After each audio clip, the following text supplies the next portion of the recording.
Hi friends, welcome to eagle vlog Tamil. இன்றைக்கி நம்ம என்ன பார்க்க போகிறோன்னா புடலங்காய் கூட்டு. அதுக்கு தேவையான பொருட்கள் என்னென்னு பார்த்துடலாம். நான் 2 புடலங்காய் எடுத்திருக்கேன். பாசிப்பருப்பு, தேங்காய், பச்சை மிளகா, சீரகம். இப்போ எப்படி செய்யலாங்கிறத பார்க்கலாம். அதுக்கு நான் புடலங்காய் ரொம்ப பொடியாக வெட்டிட்டு வந்திருக்கேன். ஒரு மீடியம் சைஸுக்கு வெட்டினா போதும். இப்போ ஒரு குக்கரில் நான் பாசிப்பருப்பு கழுவி எடுத்துக்கிறேன்.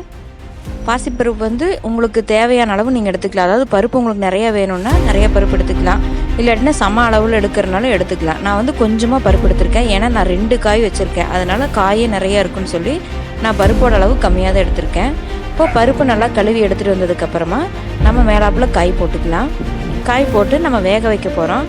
அதுக்கு மஞ்சத்தூள், உப்பு மட்டும் போட்டு ஒரு 1/2 டம்ளர் தண்ணி ஊற்றி வேக வச்சா போதும். ரொம்ப தண்ணி ஊற்றுனீங்கன்னா உங்களுக்கு கூட்டு மாதிரி இருக்காது, குழம்பு மாதிரி ஆயிரும்.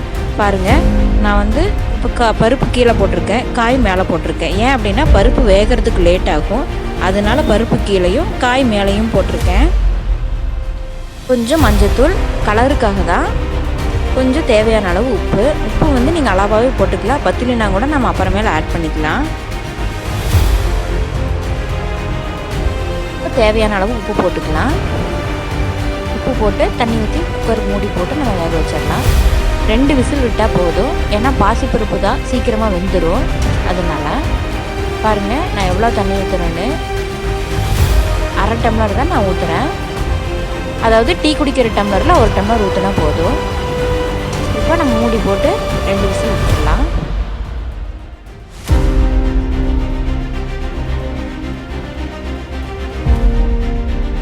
இந்த குழம்பு ரொம்ப சீக்கிரமாக செஞ்சிடலாம், வெறும் காய் வெட்டுற டைம் மட்டும்தான்.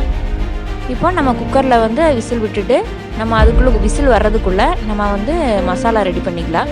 தேங்காய், நான் இப்போ வரமிளகாய் எடுத்திருக்கேன். நான் பச்சை மிளகா தான் காமிச்சிருப்பேன், ஆனால் பச்சை மிளகாய் எங்கள் வீட்டுக்காருக்கு சேராதுங்கிறங்காட்டிக்கு நான் வரமிளகாயே போட்டுக்கிறேன். ஆனால் பச்சை மிளகாய் போட்டால் தான் ஃப்ளேவர் சூப்பராக இருக்கும்.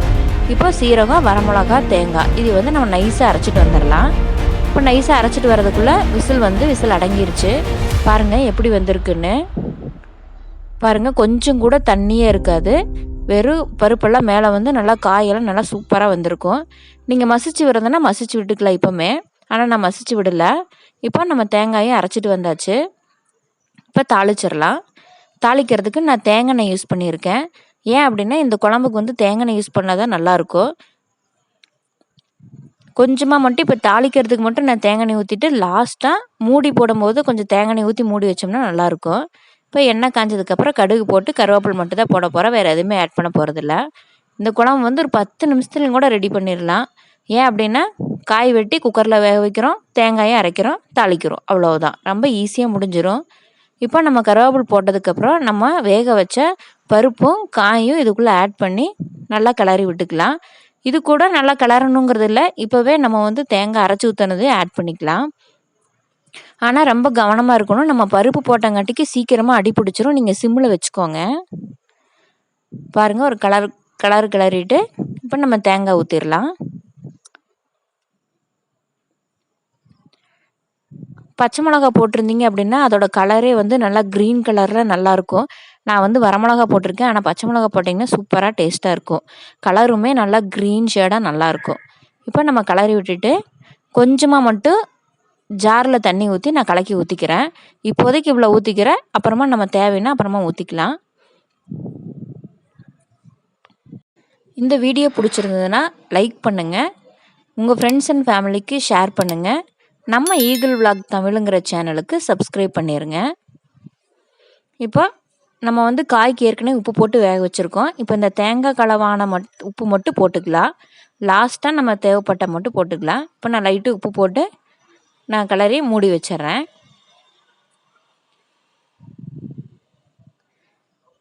இப்போ மிக்சியிலேருந்து தண்ணி மட்டும் கொஞ்சமாக ஆட் பண்ணி கிளறி பார்ப்போம். கரெக்டாக இருந்துச்சுன்னா அப்படியே விட்டுறலாம், இல்லாட்டினா இன்னும் கொஞ்சம் தண்ணி விட்டுக்கலாம். இப்போ நான் இந்தளவுக்கு மட்டும் சும்மா கொதிக்க வைக்கிறேன். அதுக்கப்புறம் நம்ம தேவைப்பட்டால் ஊற்றிக்கலாம். ஒரு தேங்காய் கொதிக்கிற அளவு மட்டும் ஒரு 2-3 நிமிஷம் மட்டும் கொதிச்சா போதும். ரொம்ப நேரம் கொதிக்க விட்டிங்கன்னா அடி பிடிச்சிரும். நீங்கள் சிம்லேயே வச்சு கொதிக்க வைங்க, பருப்பு சீக்கிரமாக அடி பிடிச்சிரும், அதுக்காக தான். இப்போ 2 நிமிஷம் ஆயிடுச்சு. நான் கொஞ்சம் தண்ணி ஆட் பண்ணியிருக்கிறேன். பாருங்கள், மேலாப்பில் தண்ணி இருக்கும், கீழே ஃபுல்லாக கெட்டியாக தான் இருக்கும். பாருங்கள் அடி பிடிக்கிற மாதிரி இருக்குங்களா. அதனால நீங்கள் அப்பப்போ கிளறி விட்டுக்கோங்க. ஒரு 2 நிமிஷம் அந்த பச்சை வாசம் போகிற வரைக்கும் மட்டும்தான். அவ்வளோதான், நம்மளோட குழம்பு ரெடி ஆயிடுச்சு. இப்போ நம்ம இறக்கும்போது கொஞ்சம் தேங்காய் வந்து ஊற்றுனீங்க அப்படின்னா அந்த குழம்போட ஃப்ளேவர் வந்து இன்னும் சூப்பராக இருக்கும். எப்போவுமே கூட்டுக்கு வந்து தேங்காய் யூஸ் பண்ணிங்கன்னா நல்லாயிருக்கும். பாருங்கள் இந்த அளவுக்கு நான் எடுத்து வச்சுருக்கேன். இப்போ நான் வேறு பாத்திரத்தில் மாற்றிட்டு காமிக்கிறேன் பாருங்கள். தேங்க்ஸ் ஃபார் வாட்சிங்.